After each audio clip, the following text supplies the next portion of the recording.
የዓለም ዋንጫውን ፍጻሜ አስመልክቶ ዶናልድ ትራምፕ እንዲሁም ደግሞ ጆዋን ኢንፋንቲኖ ዝርዝር መግለጫዎችን ትናንትና በዋይት ሃውስ ሰጥተዋል። ይህ መግለጫ ምንድን ነበረ? በውስጡም ብዙ የተነሱ አከራካሪ አጨቃጫቂ ጉዳዮች አሉ። ከፍሎሪያን ባሎጎን ቀይ ካርድ ጋር በተያያዘ በሁለቱም አካላት መግለጫዎች ወጥተዋል። እንዲሁም ደግሞ ስለ ቀጣይ አዘጋጆችና ዳግም አሜሪካ ስለምታሳትፍባቸው ድሎች ዝርዝር ጉዳዮችም በሁለቱም የተቋማትና የሀገራት ፕሬዚዳንት መካከል ተነስቷል። እንዲሁም ደግሞ በውድድሩ ላይ የተከሰቱትን ተግዳራቶች እንዲሁም ደግሞ የተሳኩ ስኬቶችንም በዝርዝር ከሁለቱ አካላት ተሰጥቷል ማለት ነው። ታዲያ ፊፋ ፕሬዚዳንት ጆዋን ኢንፋንቲኖ ምን አሉ፣ እንዲሁም ደግሞ ዶናልድ ትራምፕ ምን አሉ የሚሉትን እያንዳንዱን ዝርዝር ጉዳዮች እንመለከታለን። ሌላው ደግሞ ከአርጀንቲናው ፕሬዚዳንት ጄቨር ሜሌይ ጋር በተያያዘ በርካታ ዝርዝር ጉዳዮች ወጥቷል። በተለይ ደግሞ ይሄ ከባህላዊ እምነት ጋር በተያያዘ ሲነሱ የነበሩ ጥያቄዎች ነበሩ። በሱ ዙሪያም ያሉትን ሀሳቦች ወደ እናንተ ምንደርስ ነው የሚሆነው። አጠቃላይ በዓለም ዋንጫው የተዘጋጀም የልዩ የሽልማት ፕሮግራሞች አሉ። ከዋንጫና ከሜዳሊያን ባለፈ ቀለበት ተዘጋጅቷል። ዓላማው ምንድን ነው? በውስጡ የያዙት ነገሮች ምንድን ናቸው? የሚሉትን እና ሌሎች መሰል ጉዳዮችን የምንመለከት ነው የሚሆነው። ከዓለም ዋንጫው ጋር በተያያዘ በዝውውር ዓለም ውስጥም ብዙ ልናነሳቸው የሚገቡ ጉዳዮች አሉ። እሱም የሞሳላህ በተለይ ወደ ቱርክ የማቅናት ጉዳይም፣ በተለይ ደግሞ ሌላም ደግሞ የክርስቲያኖ ሮናልዶ ምናልባት የመጨረሻውን ጨዋታ ከዌልስ ጋር በሀገረ ፖርቹጋል በቀድሞ በተጫወተበት ሜዳ ወይም ደግሞ እግር ኳስን ለሀገሩ ብሔራዊ ቡድን መጫወት በጀመረበት ሜዳ ላይ እንደሚሆን በስፋት እየተነገረ ነው የሚገኘው። ሌላው ዛሬ የሚደረግ ተጠባቂ መርሃ ግብር አለ። ሌሊት 6 ሰዓት ሲል የደረጃ ጨዋታ በፈረንሳይና በእንግሊዝ መካከል ይከናወናል። እንዲሁም ደግሞ አመሻሽ 12 ሰዓት ሲል ደግሞ በአቋም መለኪያ ጨዋታ ማንቸስተር ዩናይትድ እና ሬክስሃም የመጀመሪያ ፍሬንድሊ ማቻቸውን የሚያከናውኑ ነው የሚሆኑት። የዓለም ዋንጫው ፍጻሜ ዳኛ የሆኑት ሳልቫኮቪችም በ2020 በተደረገ ልዩ ፓርቲ ላይ ስለመገኘታቸውና ያኔ በተገኙበት ሁኔታ ላይ ተጠርጥሮ ስለነበረበት ዝርዝር ጉዳዮች መረጃዎች ወጥተዋል። እያንዳንዱን ጉዳዮች ታዲያ ከገበያ ስፖርት ጋር በሚኖራችሁ ቆይታ የምትኮመኮሙት ነው የሚሆነው። ፕሮግራሙ ደግሞ ለእናንተ ማደርስላችሁ ሮቤል አብርሃም ነኝ። ዕለቱ ሐምሌ 11 ቅዳሜ ማለዳ ነው። አብራችሁን ቆዩ።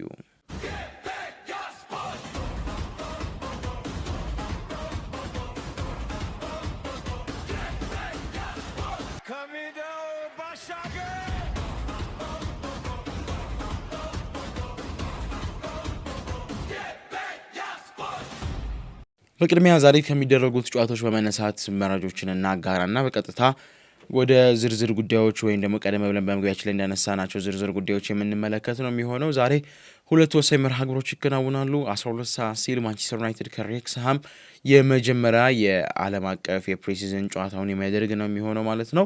ማንቸስተር ዩናይትድ እንደሚታወቀው ቀደም ብሎ ከሌሎች ክለቦች ፕሪሲዝን የጀመረበት ምክንያት አምና ያሳለፋቸው ድንቅ ብቃቶች፣ ከሁለት ዓመት በኋላ ሻምፒዮንስ ሊግ መመለስ፣ በርካታ ጉዳዮች እንዲሁም ደግሞ አዳዲስ የፈረሙ ተጫዋቾችንም አቋም ለመገምገም ይረዳው ዘንድ እንደሆነ ተገልጿል ማለት ነው። ቀደም ብሎ በወጣው ስኬጁል መሰረት ማንቸስተር ዩናይትድ በዚህ የክረምት የፕሪሲዝን ወቅት ብቻ በአጠቃላይ ምናልባት ከእንግሊዝ የመውጣት ቻንሱ አናሳ ነው። ምናልባት የዛሬውን ጨዋታ ወደ ፊንላንድ አቅንቶ የሚጫወት ቢሆንም በአጠቃላይ ግን ከአውሮፓ ወጥቶ የሚጫወትባቸው ድሎች እንደሌለ ነው የሚታወቀው። ታዲያ ይህንን ተከትሎ 8 ጨዋታዎችን መርጧል። ከ8ቱ ጨዋታዎች በተለይ ደግሞ ስናፕድራገን ካፕ በኦልትራፎርድ እንደሚደረግ ይታወቅ ነበር። ይህ አለመኖሩን ተከትሎ በኦልትራፎርድ ስታዲየም እድሳት ምክንያት ሌሎች ከነ ፒኤስጂ፣ አትሌቲኮ ማድሪድና ኤሲ ሚላን መሰል ክለቦች ጋር እንዲገናኝ እድል የከፈተ ሆኗል። ይህንን ተከትሎ ግን ዛሬ መጀመሪያውን የአቋም መለኪያ ጨዋታውን ከልማደኛው በተለይ በፕሪሲዝን ከማያጠው ሬክስሃም ጋራ የሚፋለም ነው የሚሆነው ማለት ነው። በጨዋታው ላይም አዳዲስ ተጫዋቾች ይኖራሉ ተብሎ ይጠበቃል። ቤንጃሚን ሴስኮ እንዲሁም ደግሞ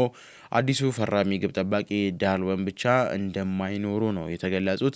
እነዚህም ደግሞ ሁለቱም ግብ ጠባቂው ቀደም ብሎ ባደረገው የቀዶ ጥገና ሙሉ በሙሉ ባለማገገሙ ሲሆን ቤንጃሚን ሴስኮ ደግሞ ከጨዋታ ፊትነስ አንጻር ጥያቄዎች ስላሉበት በዛው በካሪንግተን እንዲቆይ ስለተደረገ መሆኑ ተገልጿል። ይህ ጨዋታ ምሽት 12 ሰዓት ሲል የሚጀምር ነው የሚሆነው። ሌላኛው ደግሞ ሌሊት 6 ሰዓት ተጠባቂ የሆነ የደረጃ ጨዋታ ይከናወናል። እንግዲህ ለፍጻሜ ተጠብቀው የነበሩት ሁለቱ ሀገራቶች ዛሬ ላይ ለደረጃ የሚፋለሙ ነው የሚሆኑት። ፈረንሳዮች ቀደም ተብሎ እንደተገለጸው በስፔን ጨዋታ ላይ በመጀመሪያ አጋማሽ በተፈጠረ አለመግባባት ቡድኑ የበለጠ ተረብሾ ነበር። ታዲያ በዚህ መረበሽ ምክንያት ያን ጨዋታ ተሸንፈው ከፍጻሜ ስለመቅረታቸው በብዛት እየተወራ ነው የሚገኘው። በተለይ ለኢኪፕን ጨምሮ ሌሎች የፈረንሳይ መገናኛ ብዙሃኖች በስፔን የምትሸነፍ ሀገሩና ሳይሆን ፈረንሳይ ያኔ በመልሻ ክፍል ውስጥ የገባው ሰይጣን ነው ለዚህ ሁሉ የዳረጋቸው የሚል ልዩ አጀንዳን ይዘው ብቅ ብለዋል። ታዲያ ዛሬስ በደረጃው ጨዋታ እንግሊዝን በምን አይነት መንገድ ያስተናግዳሉ ሌላ የሚጠበቅ ጉዳይ ነው።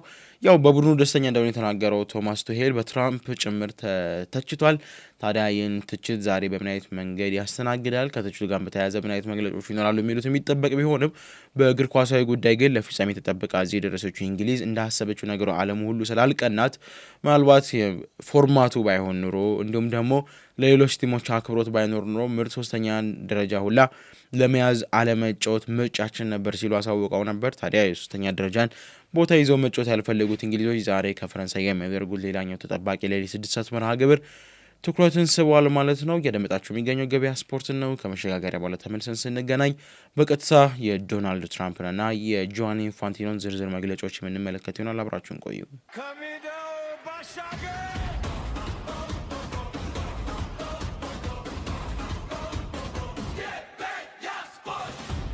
እሺ ፕሬዚዳንት ጆኒ ኢንፋንቲኖ እና ፕሬዚዳንት ዶናልድ ትራምፕ በዓለም ዋንጫው ዙሪያ አስመልክቶ ዝርዝር መግለጫዎችን አውጥተዋል። እንግዲህ ጆኒ ኢንፋንቲኖ ነበሩ መግለጫውን የጀመሩት። በጀመሩት መግለጫም ላይ ይህ ውድድር ያለ ትራምፕ ጣልቃ ገብነት እንዲህ ባለ መንገድ ስኬታማ አይሆንም ሲሉ እሳቸው ምስጋና ባይፈልጉም እኔ ግን ላመሰግናቸው እገደዳለሁ ሲሉ ነው ምስጋናቸውን የጀመሩት። ታዲያ በውድድሩ ወቅት ላይ ሊተገበሩ የማይችሉ ወይም ደግሞ በደህንነት በሎጂስቲክስ እና በዲፕሎማሲያዊ ግንኙነቶች ላይ ላደረጉት ድጋፍ እጅግ የላቀ ምስጋናዬን እንደም ግልም እንደ ፊፋም አቀርባለሁ ሲሉ ነው የገለጹት። የ2026ቱ ውድድር እጅግ በጣም ፈታኝ የሆነ የደህንነትና የአስተዳደር ሂደቶች ያለፈ በመሆኑ ፕሬዚዳንቱ የግል ጣልቃ ገብነት ባይኖር ኖሮ ይህ ውድድር እንዲህ ባማረ መንገድ ፍጻሜውን አያገኝም ነበር ሲሉ ተናግረዋል። ታዲያ የውድድሩ ስኬት በብዙዎች ዘንድ የ2026 የዓለም ዋንጫ አደረጃጀት አንጻር ትልቅ ስኬት እንደሆነ እየተነገረ ነው የሚገኘው። ኢንፋንቲኖ ይህንን ስኬት ከትራምፕ ጋር ባደረጉት ጉዞ ልዩ እንደነበረ በማውሳት አመስግነዋል። የፖለቲካና የውጭ ግንኙነቶችን ማስተዋጽኦች በበለጠ መንገድ እንደተጠናከሩ በማንሳት መግለጫቸውን ሰጥተዋል ማለት ነው። ፕሬዚዳንት ዶናልድ ትራምፕም ይህንን አስመልክቶ ከጆኒ ኢንፋንቲኖ የሰጣቸውን ምስጋና በማክበር እሳቸው መግለጫቸውን የሰጡ ሲሆን ዓለም ዋንጫን እንደገና የማስተናገድ መብታችን የተጠበቀ እንዲሆን አድርገናል ሲሉ ነው ንግግራቸውን የጀመሩት። ታዲያ በቀጣይ ጊዜ ግን ውድድሩን ስናዘጋጅ ከካናዳ አሊያም ከሜክሲኮ ጋር ሳይሆን ከቻይና ጋር ቢሆን እመርጣለሁ። ፊፋ ምናልባት ጥያቄም በዚሁ ይቀበልልኝ፣ አሜሪካ ከቻይና ጋር በመሆን ቀጣዩን የዓለም ዋንጫ እንድታዘጋጅ ሲል መልእክቱን አስተላልፏል። ታዲያ ለተጫዋቾችም አጭር የሆነ ጥሩ መልካም የቀን ጉዞ እናደርጋለን ሲል ነው ዶናልድ ትራምፕ የተናገረው ማለት ነው። ይህንን ሲናገር እሱ በፈገግታ ውስጥ ሆኖ ነበር ሲናገር የነበረው። ያው አሜሪካና ቻይና ራሱን የቻለ ፖለቲካዊ ውጥረቶች አሉት፣ በኢኮኖሚ የበለጠ ፉክክሮች አሉት። ታዲያ ከሜክሲኮና ካናዳ ጋር ከማዘጋጀት ይልቅ ከቻይና ጋር ብናዘጋጅ ምን ይመስልሃል የሚል ጥያቄውን ማድረስ ችሏል ማለት ነው። በአጠቃላይ ግን በነበሩት የውድድሮች መንገድ ላይ ዶናልድ ትራምፕ ልዩ ልዩ የሆኑ መግለጫዎችን ሰጥተዋል። ከውድድር ስኬት፣ ከግል እውቅና እንዲሁም ደግሞ ዘላቂ ተጽዕኖና የቀድሞ ግምት አሁን ያለውን እውነታ አስመልክቶ ስለ ፖለቲካም ትርፍ የተለያዩ ሀሳቦችን ዶናልድ ትራምፕ ማንሳት ችሏል ማለት ነው። ዶናልድ ትራምፕ እንዳነሱት ከሆነም በአጠቃላይ በነበረው ሂደት ላይ ፊፋም ሲሰጠው የነበረው መረጃ እንዲሁም ደግሞ ፊፋ ባስቀመጠው መመሪያ መሰረት አሜሪካ ሄዳ የበለጠ ውድድሩ የተሳካ እንዲሆን ማድረጓን ትራምፕ በማንሳት ነው እንግዲህ መረጃቸውን የቀጠሉት። ትራምፕ ታዲያ ከዚህ ቀደም አሜሪካ የእግር ኳስ ሀገር አይደለችም፣ ብዙም ሰው እንደዛ ብሎ አይመለከታትም ነበር። ነገር ግን የ2026ቱ ዓለም ዋንጫ ያስገኘው ከፍተኛ የደጋፊ ተጽዕኖና የስታዲየም ድባብ የአሜሪካውያንን ለእግር ኳስ ያላቸውን ፍቅር በግልጽ በሚያሳይ መሆኑን ግምታቸውን እንዲቀይሩ አድርጓል ሲል ነው ትራምፕ የተናገሩት። ታዲያ ኢትስ ጎይንግ ቱ ሪሜን ሲሉ የገለጹት ይህ ዓለም ዋንጫ ውድድሩ ብቻ ሳይሆን በእግር ኳስ ዙሪያ በአሜሪካ የተፈጠረው ጉጉት ሌሎች መሰረታዊ ስፖርት ወዳድ ታዳጊ ማህበረሰቦችን መፍጠር እንደሚያስችል ፕሬዚዳንቱ ተናግረዋል ማለት ነው። እሱም ብቻ አይደለም፣ የፖለቲካ ትርፍንም እስከ ዘላቂ በሆነ መንገድ ማግኘት ችለናል ሲሉ ነው የተናገሩት። ይህ ንግግር እንግዲህ ከዓለም አቀፍ የባህል እንቅስቃሴዎች ጋር የበለጠ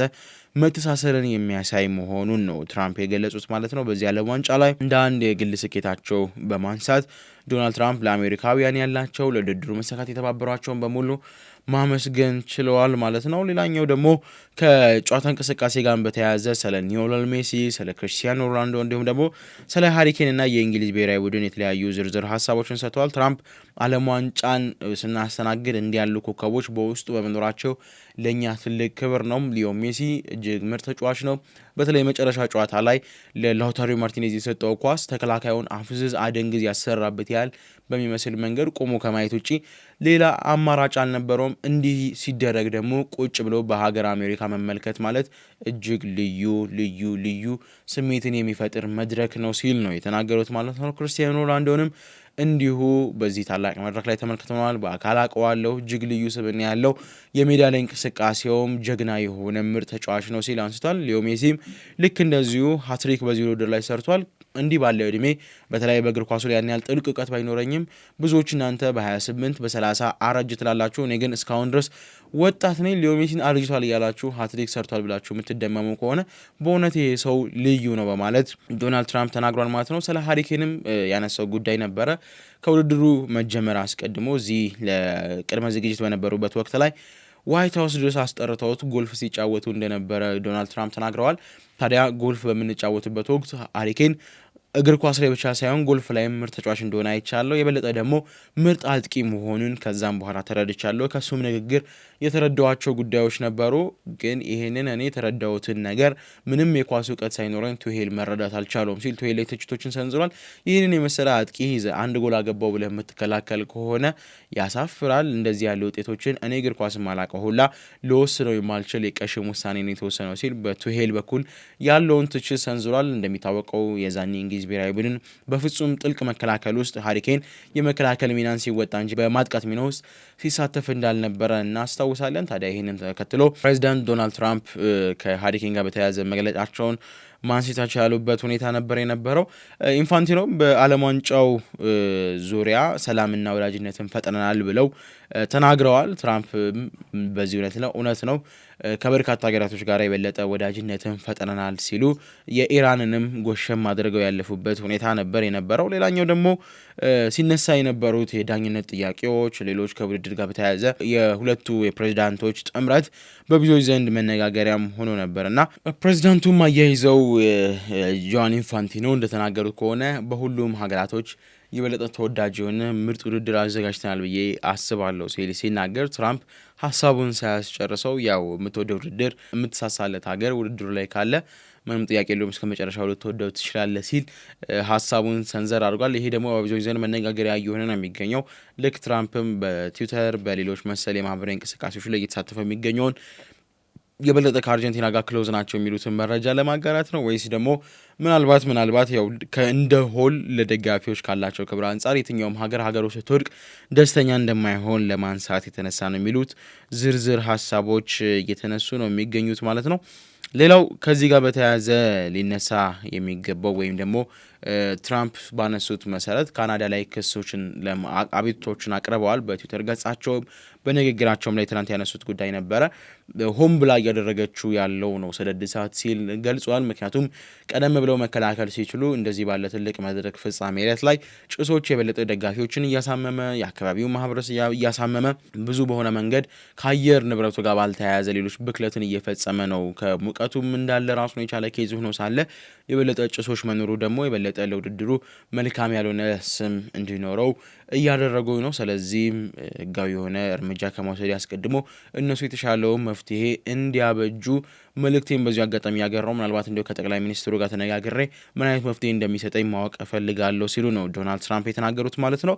እንግዲህ የሁለቱ ሀገራት ፕሬዚዳንት መግለጫዎች በዝርዝር ምናልባት በአመሻሽ መሰናዷችን ላይ ይዘን ልንመጣ የምንችልባቸው ሁኔታዎች አሉ። ከዛ በተረፈ ግን ከዳኝነቱ ጋር በተያያዘ ትራምፕ ባነሱት ጉዳይ እኔ ጣልቃ ባልገባ ነበረ እንዲሁም የበለጠ ዳኝነቱ የሚረበሸው ሲል መልእክቱን አጋርቷል። ይህም ደግሞ በብዙዎች ዘንድ ሌላ መነጋገሪያነትን የፈጠረ ጉዳይ ነበር። ያኔ በተለይ ከባሎጎን ቀይ ካርድ ጋር በተያያዘ ብዙ ነገሮች ሲነሱ ነበረ። ፕሬዚዳንት ትራምፕ ግን እኔ ለፊፋ ፕሬዚዳንት ደውያለሁ፣ ለኢንፋንቲኖ ጃኒ ጋር አወራን፣ ግን ያወራ ነው አንሳ ሳይሆን ያልኩት ካርዱን ወይም ደግሞ እናንተ እንዳላችሁት አንሳ ሳይሆን ያልኩት በቀጥታ ምክር ነው የሰጠሁት። ምክሩም ደግሞ ምናልባት ይሄ እንደዚህ ነው፣ ይሄ ደግሞ ከእንደዚህ አንጻር እንደዚህ ይደረጋል፣ ስለዚህ እንዲህ ብታነሳው የሚል ሀሳቤን ነበር ያጋራሁት። እሱም ደግሞ ለሚመለከቱ አካል አሳውቆ እንዲነሳ አድርጓል ነው። ያው እኔ ፍትህን ያሰፈንኩት አግባብ ያልነበረ ቀይ ነው እሱ እንዲሆን ያደረኩት እንጂ የበለጠ እንደውም እሱ ቀይ ካርድ ተሰጥቶ ቢሆን ኖሮ የበለጠ አጨቃጫቂና አነጋጋሪ ሊሆን ይችል ነበር ሲል ነው ፕሬዚዳንት ዶናልድ ትራምፕ የተናገሩት። ከሞላ ጎደል ማለት በሚቻልበት ደረጃ ለ17 ደቂቃ የዘለቀው መግለጫ እነዚህን ዝርዝር ጉዳዮች ዳሶ ነው ፍጻሜውን ያገኘው ማለት ነው። ሌላኛው ደግሞ መመልከት የሚጠበቅብን ከዚሁ ጋር በተያያዘ ቀደም ሲል የስፔን ብሔራዊ ቡድን ተጫዋች የነበረ በ2010 ቡድኑን ወደ ሻምፒዮንነት አብቅቶ የነበረው ተጫዋች ከፊፋ ጋር በተያያዘ ኬፕ ዲቪላ ወደ አሜሪካ ለመጓዝ የሚያስፈልገውን የኤሌክትሮኒክስ ጉዞ ፍቃድ ወይም ደግሞ ኤሲቲኤ ለማግኘት ጥያቄ አቅርበው እንደነበር፣ ነገር ግን ፍቃዱን መከልከሉን ነው የተናገረው። ታዲያ ከ10 ዓመት በፊት በአንድ ወቅት በነበረው የኢራን በረራ ምክንያት ወይም ደግሞ ለኢራን እግር ኳስ ጨዋታ ለማድረግ በነበረው በረራ ምክንያት ነበረ ዛሬ ላይ ወደ አሜሪካ እንዳይገባ ያደረገው። ታዲያ ይህም በመግለጫው ሰዓት ላይ ምናልባት የኔን ጉዳይ ተመልክቶ ሊተባበረኝ ይችላል ልክ እንደ ቮዝኒያ ናት በማለት ይፋዊ ጥያቄውን በገጹ ላይ አቅርቧል። ታዲያ ፕሬዚዳንት ትራምፕ ወደ ኢራን ያቀናሁት ለእግር ኳስ ጨዋታ ነበር። ያኔ ደግሞ አሁን በሁለታችሁ መካከል ስላለው የፖለቲካ ግጭት ብዙ ማቀው ጉዳይም አልነበረም። የዛሬ 10 ዓመት ማለት ደግሞ በጣም ሩቅ ነው። ስለዚህ ከጀርባዬ ምንም ነገር የለም፣ ገና ለገና የጉዞ ታሪክ አለው በሚል ከልጆቼና ከሚስቴ ጋራ ገና ከ2020 ጀምሮ ለማድረግ ሳቅድ የነበረውን ከሀገሬ ስፔን ጋራ ሻምፒዮን ስትሆን በሜዳ ላይ ተገኝቼ ያለማየት ህልም እንዲበላሽ አልፈልግም፣ እባካችሁ ፍቀዱልኝ ሲል መልእክቱን አጋርቷል ማለት ነው። እኛም ደግሞ ከዶናልድ ትራምፕ ጋር በተያያዘ እንዲሁም ደግሞ ከጆዋኒ ኢንፋንቲኖ ስለ ዓለም ዋንጫው ጋር በተያያዘ የተነሱትን ዝርዝር ነጥቦች እንደዚህ ባለ መንገድ አስቃኘናችሁ። ለ17 ደቂቃ ያህል በዋይት ሀውስ ለተሰጠው መግለጫ እንዲህ ያሉ ጉዳዮችን አቀረብላችሁ። ከመሸጋገሪያ በኋላ ደግሞ ተመልሰን ስንገናኝ የፍጻሜውን ጨዋታ በሚመሩት ዳኛ ላይ አላስፈላጊ የሆኑ አጀንዳዎች ተከፍተዋል። እንዲሁም ደግሞ በመጨረሻም ስለ ሞሳላ ወደ ቤንሺክታሽ የማቅናት ወሬ የምንመለከት ነው የሚሆነው። ቆይታችሁ አሁንም ከገበያ ስፖርት ጋር ይቀጥላል።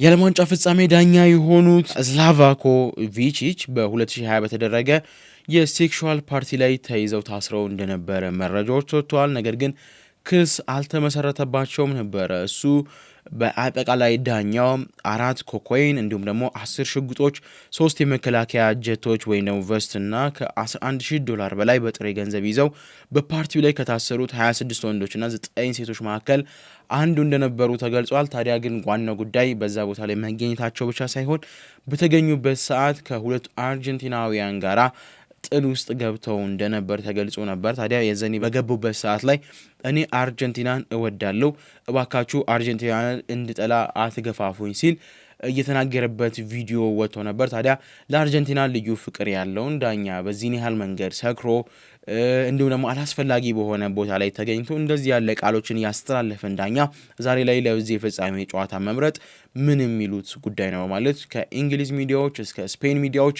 ሌሎች ሰፊው ዓለምም ጥያቄያቸውን እያቀረቡ ነው የሚገኘው። ከዚህ ጋር በተያያዘ ምናልባት የወጡ ዝርዝር ጉዳዮች አሉ። እስካሁን ግን በሀገራት ፌዴሬሽን በኩል ከጀርመን ውጪ ሌሎች ኦፊሻል ያደረጉት ሀገራቶች ባይኖሩም ጣሊያን፣ ጀርመን፣ ፖርቹጋል፣ ኖርዌይ እንዲሁም ደግሞ አየርላንድ የ2028 የአውሮፓ ዋንጫ ላይ የበለጠ ግልጽነትና የእግር ኳስ እውነተኛ መንፈስ ቅድሚያ እንደሚሰጠው በመግለጽ ከዚህ በኋላ በሚኖሩት የፊፋ በተለይ ደግሞ በጆዋኒ ኢንፋንቲኖ አስተዳደር ስር በሚኖሩ ታላላቅ መድረኮች ላይ ላለመሳተፍ ውሳኔ ላይ ለመድረስ እንቅስቃሴ ስለመጀመራቸው ተሰምተዋል። ታዲያ እነዚህ ሀገራት በፊፋ ፕሬዚዳንት ጆዋኒ ኢንፋንቲኖ በፕሬዚዳንት ዶናልድ ትራምፕ መካከል ባለ የፖለቲካ ግንኙነት በዓለም ዋንጫ ወቅት ለተወሰኑ ቡድኖች ያደላሉ በሚል እምነት እንደሆነ ተገልጿል። በተለይ ደግሞ የኢራን ብሔራዊ ቡድንን በውድድሩ ወቅት የደረሰበት አያያዝ እንዲሁም በፊፋና በአርጀንቲና እግር ኳስ ማህበር ዙሪያ በተፈጠሩ ውዝግቦች የተነሳ ደስተኛ እንዳልሆኑ ነው እነዚህ የአውሮፓ ሀገራት የገለጹት። ታዲያ ምናልባት ቀጣይ እርምጃቸውም በፊፋ ላይ እየጨመረ ያለውን ትችት ተከትሎ በፊፋ ፕሬዚዳንት ምርጫ ጆዋኒ ኢንፋንቲኖ የሚገዳደር እጩ ለመደገፍ እያሰቡ እንደሆነ ነው የተገለጸው። ጀርመን እንግዲህ እንዳሳወቀችው ከሆነ በይፋ ከዚህ በኋላ ጆዋኒ ኢንፋንቲኖን በምንም አይነት መንገድ ለቀጣይ ፕሬዚዳንትነት ምርጫ ውስጥ እንደማያስገቡት ገልጸዋል ማለት ነው። ሌላኛው ምናልባት ማንሳት የሚጠበቅብን ጉዳይ የአርጀንቲናውን ፕሬዚዳንት ጄቨር ሜሌይን ወደ ፍጻሜው ጨዋታ ያልመጡበትን ምክንያት ነው። በርካቶች የተለያዩ ትርጉሞች ሲሰጡት ነበረ። እሳቸው ግን እንዳነሱት ከሆነ እኔ የማልመጣው ለሱፐርስቲሽን ወይም ደግሞ ለእድል ብለው የሚይዙት እምነት እንዳላቸው ነው የገለጹት ማለት ነው። ሚሌይ በአርጀንቲና እግር ኳስ ዙሪያ ከዚህ ቀደም እንደ አንድ ስሜታዊ ደጋፊ ነኝ። ስለዚህ እንደ ስሜታዊ ደጋፊ ደግሞ ልክ ለራሴ የምላቸው የእድል ምልክትና የታማኝነት ምልክቶች አሉኝ። ታዲያ በግሌ በቤቴ በመኖሪያ ቤቴ ሆኜ በምመርጣት ሶፋ ላይ ተቀምጬ የአርጀንቲናን ኳስ ያዩዋቸውን ጨዋታዎች በሙሉ ብሔራዊ ቡድን ያሸንፏል። ስለዚህ ልክ እንደ 2022 ሁላ ቤት ቁጭ ብዬ እዛች ሶፋ ላይ ቁጭ ብዬ አርጀንቲና ዋንጫ እንድትበላ እግሬን አጣምራ ያለው። ወደ አሜሪካ በመጣ ደስ ይለኝ ነበር። ከትራምፕ ጋር ጥሩ ግንኙነት አለኝ፣ ቅርብ ወዳጅነት አለኝ። ይሁን እንጂ የድል ልማዴን ማቋረጥ ስለማልፈልግ ለሀገሬ ታማኝ ሆኜ ሶፋ ላይ ተቀምጬ ባይ እመርጣለሁ ሲሉ ተናግረዋል። ይህም ደግሞ በብዙዎች ዘንድ መነጋገሪያ የነበረ ጉዳይ ነው። ምናልባት በመጨረሻ ለማንሳት ያክል የሞሐመድ ሳላህ ወደ ቤሺክታሽ ለማቅናት ወደ መቃረቡ ነው የተሰማው። ታዲያ በነፃ ዝውውር በቃል ደረጃ ስምምነት ላይ እንደደረሱ ምናልባት በሚቀጥሉትም ሳላህ በአመት 10 ሚሊዮን ደሞዝ እንዲሁም ደግሞ ከ2 ሚሊዮን ጉርሻ ጋራ ፕላስ 1 ዓመት ውልና 1 ዓመት የማራዘም አማራጭ ካለው ኮንትራት ጋር እንደሚፈራረም መረጃዎች እየወጡ ነው የሚገኙት። የፖርቹጋል ብቸኛ ወርቅ ክርስቲያኖ ሮናልዶ በኔሽንስ ሊግ ከዌልስ ጋር በሚደረገው ጨዋታ እግር ኳስ መጀመረበት ጆዜ አልቫሬድ ስታዲየም የብሔራዊ ቡድን ተሳትፎውን ሊያጠናቀቅ መሆኑ ተሰምቷል። የሀገሩ ሚዲያዎች እያራገቡት ቢሆንም እስካሁን ግን ይፋዊ መግለጫ በንጉሱ በኩል አልተሰማም። ሌላ ደግሞ ምናልባት በመጨረሻ ደረጃ ለማንሳት ፊፋ ለዓለም ዋንጫ አሸናፊዎች የሻምፒዮን ቀለበት ሊያበረክት ስለመሆኑም ተሰምቷል። ይህ የዓለም ዋንጫ በታሪክ ለመጀመሪያ ጊዜ የሚደረግ ነው። ብዙ ጊዜ ለአሸናፊዎች ዋንጫ ፕላስ ደግሞ ሜዳሊያ ነበር የሚሰጥ የነበረው። አሁን ላይ ግን ልክ እነዚህ እንደተጠበቀ ሆኖ ልክ እንደ ኤንቢኤ ላይ ኤንኤፍኤል እንዲሁም ደግሞ ኤምኤልቢ ላይ እንደምንመለከተው ለዓለም ዋንጫው አሸናፊዎች 30 የሻምፒዮን ቀለበቶች ለብሔራዊ ቡድኑ እንደሚሰጡ ነው የተገለጸው። እጅግ ውድ የሆነ ቀለበት እንደሆነ የተገለጸው። ታዲያ በተጨማሪም 2026 ልክ የዚህ አይነት ቀለበቶች እንደሚሰሩ ነው የተገለጸው። ያው አመቱ መምረቱም 2026 እንደሆነ ይታወቃል በውጮች አቆጣጠር። ታዲያ የተቀሩት ለደጋፊዎች ሽያጭ እንደሚቀርቡ ነው የተገለጸው ማለት ነው። ያው የዓለም ዋንጫውም እንደሚታወቀው 6.1 ኪሎግራም ይመዝናል። እንዲሁም ደግሞ ከ5 ኪሎግራም እስከ 18 ካራት ወርቅ የተሰራው ዓለም ዋንጫ በዋንጫው ስነ ስርዓት ላይ በአሁኑ ለ5 ደቂቃ ብቻ እንደሚቆይ ነው የተገለጸው። ይህ ትክክለኛው የወርቅ ዋንጫ ፊፋ እንደሚታወቀው ለ3 ተከታታይ ጊዜ ወይ 3 ዓለም ዋንጫ ለበሉት ነው አንድ የሚሰጠው። ከዛ ውጭ ባለው ግን በወርቅ የተለበጠ የነሐስ ኮፒ ዋንጫ እንደሚሰጥ ነው የሚታወቀው። ታዲያ ያንን ለዘላለም ለሀገሩ ለመስጠት የሚደረገውን ዋንጫ ከሌላው ጊዜ በተለየ በአሁኑ ዓለም ዋንጫ ላይ ለ15 ደቂቃ ብቻ በአሸናፊ ቡድን እጅ ስር እንደሚሆን ይልቁንም ኮፒውን ጋር ይዘው ሰለብሬት እንደሚያደርጉ ነው የተገለጸው። ያው ከዓለም ዋንጫው ፍጻሜ ጋር በተያያዘ የዝግጅቶች እንዲሁም ደግሞ ከሰዓት አከባበር ጋር በተያያዙ የተለያዩ ጥያቄዎች የተነሱ ነው የሚገኙ። እሱን ደግሞ ምናልባት በአመሻሽ መሰናዷችን ላይ በስፋት ይዘነው የምንቀርብ ይሆናል ማለት ነው። የዕለተ ቅዳሜ ሐምሌ 11 ስፖርታዊ ማለዳ መረጃዎቻችን እነዚህን ይመስሉ ነበረ። ገበያ ስፖርትን አደመጣችሁ። ሮቤል አብርሃም ደግሞ ወደ እናንተ ፕሮግራሙን አቀረብኩላችሁ። በሌላ ርዕሰ ጉዳይ እስከምንመለስ መልካም ቀን